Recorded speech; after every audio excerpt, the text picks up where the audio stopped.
Olá, meus amados irmãos, como vão vocês? Espero que bem. Estamos aqui para mais uma aula da Escola Bíblica Dominical da CPAD. Nós estamos no segundo trimestre de 2025, estudando sobre o Verbo que se fez carne. A nossa aula de hoje é sobre Jesus, o pão da vida.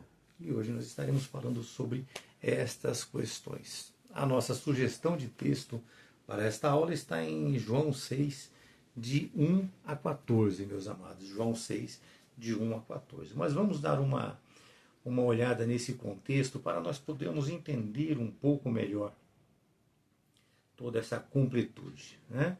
Meus irmãos, os judeus eles aguardavam um líder libertador como prometido. Um líder que os livrasse ali naquele momento do domínio romano. Está lá em João 6, 14 e 15 essa questão, né? A carência material, meus amados, era muito grande. Os recursos eles eram escassos e ao verem que Jesus havia alimentado multidões, eles entenderam o quê? Entenderam que um rei milagroso que dava comida a todos, de fato, havia chegado. Porém, meus irmãos, muito mais do que alimentar o corpo, Jesus veio para trazer alimento para a alma humana. E é isso que nós precisamos entender também nesta aula de hoje. E esta, meus amados, é uma fome real, que ao ser suprida pelo pão da vida, que é Jesus Cristo, nos projeta para a eternidade. É desta forma. E quando nos alimentamos do pão da vida, aquele vazio interior que nós sentimos, ele é preenchido pelo Espírito Santo. Amados, todo bem provém de Deus. Ele é o provedor de todas as bênçãos, tanto espirituais como temporais, isso é claro. Além do sol, além do ar, da água, do pão, da natureza, ele nos deu também o que é essencial para a existência plena, Jesus Cristo. Ele é essencial para a existência plena, meus amados. Alimentar-se do pão da vida, que é Jesus Cristo, é estabelecer comunhão entre o nosso espírito e o Salvador. Não se trata ali de uma alimentação física, material. E a fé, meus amados, a fé é a forma que nós temos para absorver esta provisão divina em todos os sentidos. Nós vemos isso, né, em Romanos 10, 17, Salmos 37, no versículo 3 também, nós vemos dessa forma.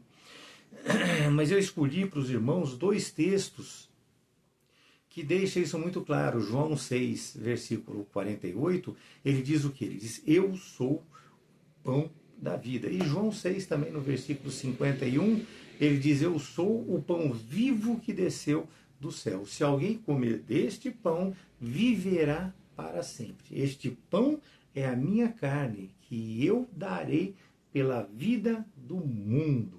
Nós falaremos muito sobre este texto hoje, meus amados.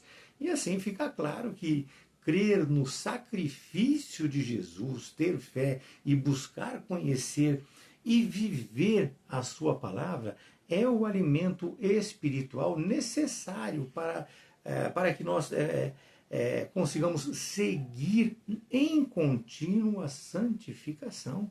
É desta forma, meus irmãos, que o Espírito Santo habitará em nosso ser, nos tornando, através desta comunhão, filhos de Deus. É desta forma. Nossa aula de hoje apresenta o texto de João 6, de 1 a 14, que é o evento da multiplicação dos pães. Eu não li para os irmãos, mas vocês leiam aí em casa. É o evento da multiplicação dos pães. Como nós já vimos, Jesus ele se revela como Salvador. Lá no capítulo 4, nós já vimos isso nas aulas anteriores, né? E aí, ao seguir viagem lá em Caná, ele curou o filho de um oficial do rei que estava enfermo. Nós já falamos sobre isso, João 4, 46. E com esses eventos e com os milagres que se seguiam, cada vez mais aumentava o que? Aquela multidão que o acompanhava, que seguia a Jesus. Na verdade, meus irmãos, nós temos que acrescentar aqui que eles não seguiam ele pela sua mensagem, mas sim pelos milagres que ele fazia. Nós vemos isso lá em João 4, versículos de 39 até 42, mais ou menos nós vemos essas explicações. Já no capítulo 5, nós vemos que ele subiu a Jerusalém para uma festa dos judeus. E num dia de sábado ele foi ao tanque chamado Betesda, isso é muito pregado nas igrejas, né? E ali muitos buscavam a cura. E Jesus ali se dirigiu a um paralítico que já há 38 anos, né, ele sofria deste mal, desta paralisia, e ali o curou. E ali ele o curou. João 5, versículo de 5 a 8, fala sobre estes fatos.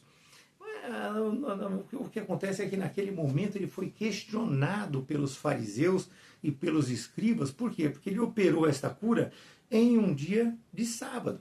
E Jesus lhe respondeu a eles, né, deixando muito claro que o Filho é igual ao Pai. E ele diz, meu Pai trabalha até agora e eu também trabalho. Isso está em João 5, de 17 a 19. E fica muito claro.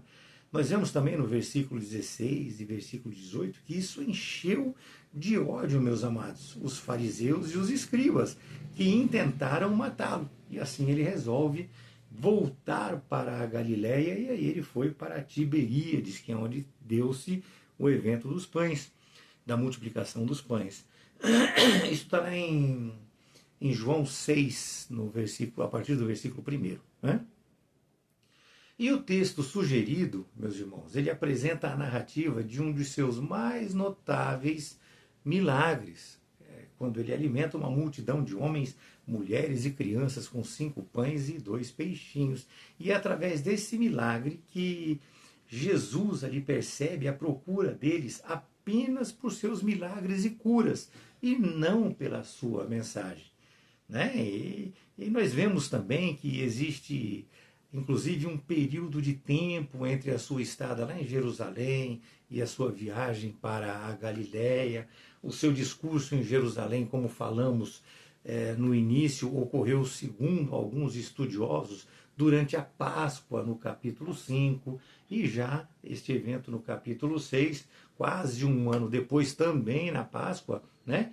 Nós vemos ali que João busca enaltecer a Cristo perante o mundo. E para que fique claro aos irmãos, meus amados, o milagre dos pães e dos peixes, eles constam nos 4 evangelhos. Mateus 14, de 13 a 21, Marcos 6, meus amados, de 30 a 44, Lucas 9, de 10 a 17, e João 6, de 1 a 15, que é o que nós estamos estudando hoje. Então, este, meus irmãos, é o único milagre citado nos 4 evangelhos. E nós temos outra multiplicação de pães também, que não é motivo do nosso estudo de hoje. Ele, meus irmãos, este milagre, né, ele difere completamente dos milagres de cura, entre tantos outros. Porque ele manifesta ali um poder infinito de Jesus, que alimenta uma multidão de mais de 5.000 pessoas, conforme está em João 6,10. Lembre-se que naquela época eram computados apenas os homens, eram computados apenas os homens. Então esse número pode chegar até 20.000 pessoas, se nós formos computados um casal, marido e mulher, e 2 filhos. 4 vezes 5 seriam 20.000 pessoas, né? Um número muito grande mesmo. E como nós já falamos, Jesus percebeu ali que eles estavam aguardando apenas por milagres, mas que eles não estavam dispostos a aceitar a mensagem da salvação. Nós vemos isso lá em João 6, 1 e 2, que nós estamos estudando. Nós vemos também João 5, 40 a 47, João 12, 37. São muitos textos que falam sobre isso, meus amados. Agora, hoje, meus amados, hoje em dia, não mudou absolutamente nada.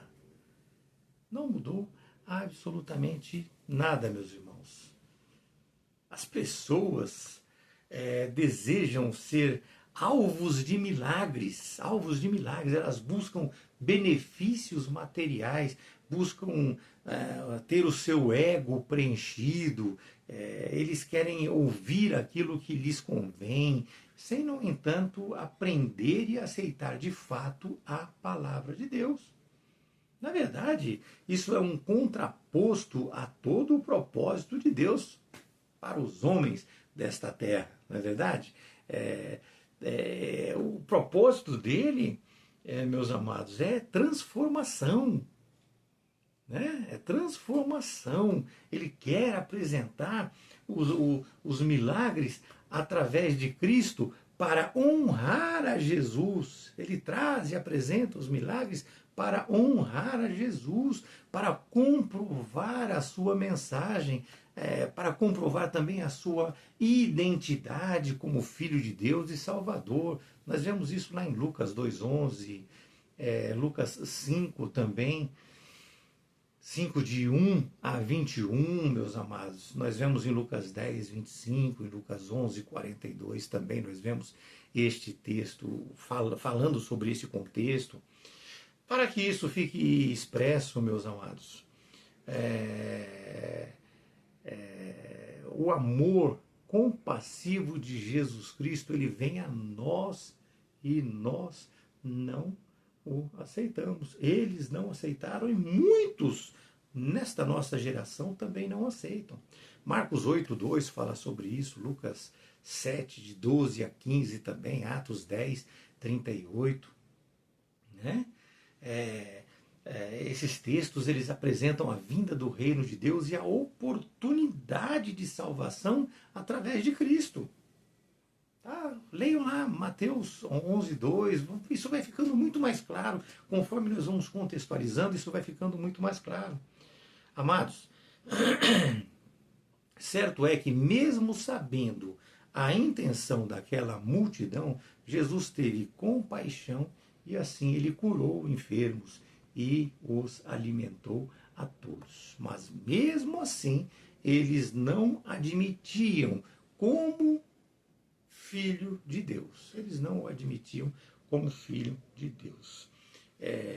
Eles preferiam tê-lo ali como um profeta poderoso, mas muito poderoso mesmo, porque os milagres estavam ali, não é verdade? Como não entender Cristo como Filho de Deus? Né? Ocorre que eu sou obrigado a falar para os irmãos que isso não é muito diferente do que está acontecendo nos dias de hoje, onde se corre atrás da cura, se corre atrás da prosperidade, se corre atrás de benefícios materiais e temporais. Muito poucos hoje estão interessados, meus amados, de fato, em um relacionamento real, verdadeiro e sincero com Deus e com a sua palavra. Mesmo diante de todas as provas naturais e espirituais, de todas as provas científicas, racionais dos atos divinos, em toda a criação. Passou um avião aqui agora. De toda a criação. Nós enxergamos um povo ali, meus irmãos, um povo arredio e com pouco interesse pelas coisas divinas. Lá e hoje aqui também, infelizmente, nós somos obrigados a falar isso para os irmãos. São poucas pessoas que se dedicam a estar aqui aprendendo um pouco mais sobre a palavra de Deus, a verdade que ela nos traz e nos apresenta. Né? E isto, meus amados, se dá, a meu ver, pelo meu entendimento, pelo desconhecimento ou até mesmo pelo conhecimento superficial da realidade apresentada pelas Escrituras, porque eles não se sentam para aprender. Eles vão na igreja, ouvem uma pregação, vão para casa e a semana continua do mesmo jeito. Fica em casa ouvindo louvores de maneira vazia, sem trabalhar o seu coração, sem trabalhar a sua mente. Ficam vendo pregações em casa, sem trabalhar o seu coração, sem trabalhar a sua mente. E quando vem a pregação em casa através da internet, muito provavelmente não vê coisas específicas, cristológicas. Eles veem naturalmente coisas antropológicas, coisas que são para o homem, para preencher o seu ego. É dessa maneira. Muitas pessoas, claro, temos exceções, mas muitas pessoas são assim, né? Meus amados, esse desconhecimento precisa ser superado. Precisa ser superado. Nós precisamos aprender a estudar as Escrituras e buscar aprender as Escrituras Sagradas. Hoje nós vivemos, como eu já falei para os irmãos, pregações antropocêntricas na sua grande maioria, tanto em igrejas como pela internet. As verdades divinas, meus amados, nessas pregações, elas são mascaradas, né? Ali é onde a regeneração humana, ela foi posta de lado em prol do quê? Do benefício pessoal, tanto de quem está pregando, quanto de quem está ouvindo. Precisamos estar muito atentos a isso.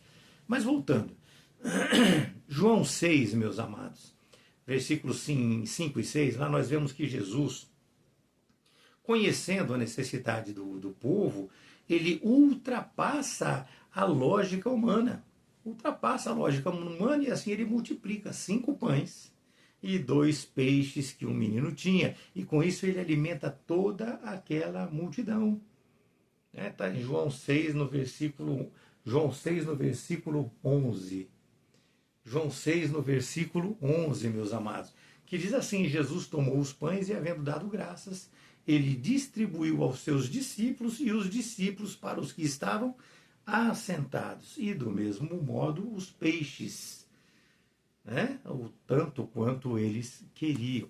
Ali, meus irmãos, até os discípulos eles foram desafiados na sua fé. Não havia dúvidas em Jesus, mas ali todo o contexto, em todo aquele contexto, ele ensinava os seus discípulos. Marcos 6,37 fala sobre isso. E ele apenas fala: dai-lhes de comer, entregue a eles. E assim o poder multiplicador de Deus foi operado, enchendo-se alguns cestos que os discípulos conseguiram. Assim, dessa forma, eles comeram.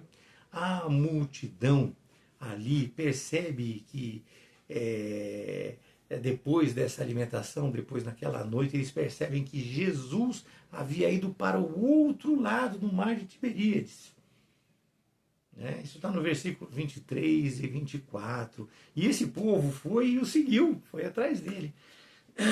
E aí ele usou esta oportunidade e mostrou para eles ali a diferença entre o pão material e o pão espiritual. Ele falou sobre isso, ele falou sobre o pão do céu. Está lá em João 6, de 22 a 58, meus amados. Ou seja, ele apresentou a principal razão daquele milagre operado, que era vê-lo como aquele que poderia dar-lhes o pão do céu. E ele deixa claro que a solução para todos os problemas sociais e físicos estavam em crer naquele que poderia alimentar espiritualmente o ser humano, meus amados. É desta forma, né? E aquele que estava ali, ele estava oferecendo a todos ali, sem distinção alguma, este alimento, este pão que vem do céu, né? E assim, meus amados, ele diz, né? Trabalhai não pela comida que perece, mas pela comida que dura para a vida eterna, a qual o Filho do Homem vos dará. Porque a ele Deus, o Pai, selou. Então ele estava se pondo aí como uma pessoa selada por Deus para oferecer o pão da vida, meus amados. É desta maneira. E ali, falando com ele, explicando com ele, deixa muito claro, quando ele fala ali em João 8:58, na verdade eu vos digo, antes que Abraão existisse, eu sou. E aqui nós podemos expor para os irmãos, a revista menciona, e eu vou passar para os irmãos. Meus amados, Jesus, ele é o pão da vida. Isso está lá em João 6:35, 48, 51. Né? Ele é também a luz do mundo, não podemos esquecer isso. Ele é a luz do mundo, está em João 8:12, João 9:5. Ele é a porta das ovelhas, João 10:7-9. Ele é o bom pastor, também em João 10:11-14. Ele é a ressurreição e a vida, em João 11:25. Ele é o caminho, ele é a verdade, ele é a vida, em João 14:6. E não podemos esquecer também que ele é a videira verdadeira, João 15:1-5. Vocês viram a completude de Jesus Cristo, nosso Senhor, meus amados, nosso Deus? Jesus, meus irmãos, ele também ali alertou o povo de Israel ali, de que Moisés não lhes deu o pão do céu e que apenas Deus poderia oferecer isso. Ele deixa claro que o maná oferecido na peregrinação lá no deserto era apenas um alimento para o corpo e este lhes seria entregue diariamente. Já o pão da vida, meus amados, que é Jesus, ofereceria seu corpo apenas uma vez. E assim, os que crescem e tivessem fé real e verdadeira receberiam, meus irmãos, a vida eterna. Mas que fique muito claro isso, não é uma salvação imediata e eterna, mas sim o caminho. E é trilhando este caminho, meus amados, crendo verdadeiramente em Jesus e mantendo a sua fé em Cristo, buscando a contínua santificação, que jamais morreremos espiritualmente. É desta maneira. Queridos, da mesma forma que Jesus falou que quem bebesse da sua água jamais teria sede, jamais teria sede, ele falou isso lá em João 4:14, ele disse também que aquele que se alimentasse dele jamais teria fome. João 6, no versículo 35. Tudo o que Jesus espera dos famintos e sedentos espirituais, meus irmãos, é que creiam nele. É que creiam nele. Eles não creram. Versículo 36 é para que creiam nele. Mas eles não creram. E assim, meus amados, Jesus muda o sentido de pão do céu para falar da sua carne como pão do céu. Lá em João 6:55, João 6:51, é isso mesmo, João 6:51, ele diz assim: eu sou o pão vivo que desceu do céu. Se algum homem comer deste pão, ele viverá para sempre. E o pão que eu der é a minha carne, que eu darei pela vida do mundo. Isso fica muito mais claro ainda com a simbologia do corpo de Cristo na ceia. Na verdade, nós vemos isso lá no versículo 51, 58, onde ele diz que o pão que ele dá é a sua própria carne, dado em sacrifício pelos nossos pecados. Nós vemos isso também em 1 Coríntios 11, 24 e 25, lá na ceia do Senhor. No versículo 51 de 1 Coríntios, meus irmãos, ele faz alusão ali à morte física e ele deixa claro que quem de fato crer e perseverar não se perderá, mas ressuscitará na ressurreição dos mortos. E o que isso significa, meus irmãos? Para entendermos isso, vocês precisariam ler 1 Coríntios 15, de 51 a 54, ok? 1 Coríntios 15, de 51 a 54. Mas aqui eu faço uma explicação, é que a leitura vai ajudar vocês também. O corpo e o sangue são elementos pecaminosos em si mesmo. É o pecado, não é verdade? Porém, eles constituem a natureza humana psicossomática e precisam ser transformados, como nós já estudamos em aulas passadas, para que assim possam viver a eternidade no ambiente celestial com Cristo. Abacuque 2,14 nos fala sobre isso. E Paulo, no texto de Coríntios, também revela que isto se dará na ressurreição mundial, ou seja, no arrebatamento, meus amados. Ele diz também que isso ocorrerá em uma fração de tempo. Quando nós falamos de fração de tempo no grego, nós estamos falando sobre átomos, que é a menor partícula de referência de referência de tempo e de matéria. Porque todos os crentes, quer vivos ou mortos, por ocasião do retorno de Cristo, eles receberão instantaneamente novos corpos gloriosos. Estes, meus irmãos, estes não, para ficar mais simples, será o grande som da trombeta profetizado. Em Mateus 24:31, nós vemos também em 1 Tessalonicenses 4:16, Apocalipse 11:15. E assim, amados, a verdade da alegria, da paz e do amor cristão aparece e fica tão clara como a luz divina que se recebe, porque ela está na esperança do retorno de nosso Senhor Jesus Cristo. E nós, cristãos, vivemos de fato esta esperança. Nós cremos na ressurreição, nós cremos na vida eterna oferecida a todos os que creem e perseverarem até o fim. E com isso eu posso apresentar a vocês uma curiosidade hebraica que vou tentar trazer da maneira mais simples possível para vocês. Cada letra, ela traz em si uma simbologia, né? E como nós estamos falando hoje sobre o pão da vida, nós vamos dar uma pequena pensada a respeito da palavra hebraica pão. Essa palavra é lechem, e ela é composta por 3 consoantes. Para nós, né? Para nós brasileiros, são 3 consoantes aqui, o lamet. E esse lamet tem vários significados, incluindo aprender, ensinar, direção, objetivo, estímulo, ou seja, é a pessoa que tem autoridade para tudo isso. Nós temos também a letra Shet, que simboliza a ideia de separação entre o sagrado e o profano, entre o puro e o impuro, ou seja, é a proteção, te separar e te proteger. E nós temos também a letra Men. Okay? Essa letra, ela simboliza a ideia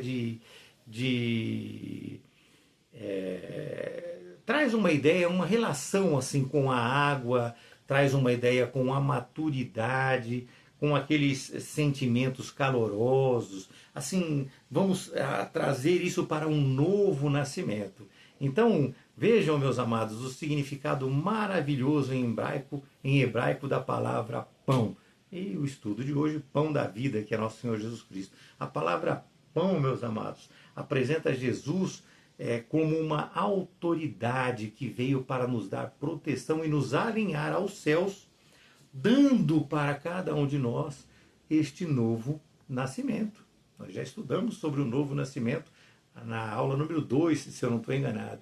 Então vejam, meus amados, como conhecer o original torna nosso entendimento muito mais direto, muito mais profundo, muito mais, digamos assim, muito mais interessante. Meus irmãos, nós vimos hoje que nós necessitamos, sim, do alimento físico para a nutrição dos nossos corpos, mas nós necessitamos ainda mais do pão da vida, que é Jesus Cristo.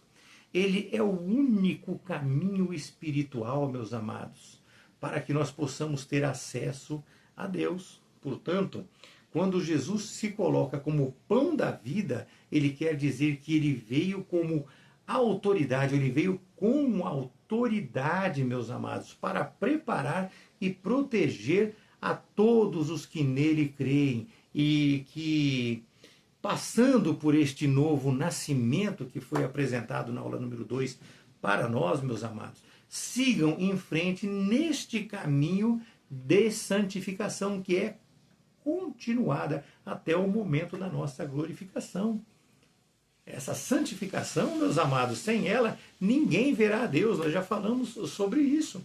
Portanto, se alimentar do pão da vida é passar das trevas para a luz divina, é sair do mundanismo e buscar a santificação, meus amados. É sair da carne e passar a viver no Espírito. Enfim, é sair da morte e passar a vida eterna, já desde os dias de hoje, meus amados. Entendam isso, é desde agora, desde já.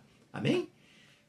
É isto, a nossa aula de hoje está concluída. Né? Que Deus abençoe a cada lar aqui representado e que todos tenham essa fé voluntária e verdadeira e se coloquem aos pés de nosso Senhor Jesus Cristo, buscando isso, buscando se alimentar do pão da vida e beber desta água viva que nos é oferecida por Deus como motivo de resgate, como intento de resgate, como salvador da nossa vida que nós tínhamos perdido, restaurando a nossa comunhão com Deus. Amém? Que Deus abençoe a cada um e que tenha uma semana maravilhosa sempre na presença de Deus. Deus abençoe a todos.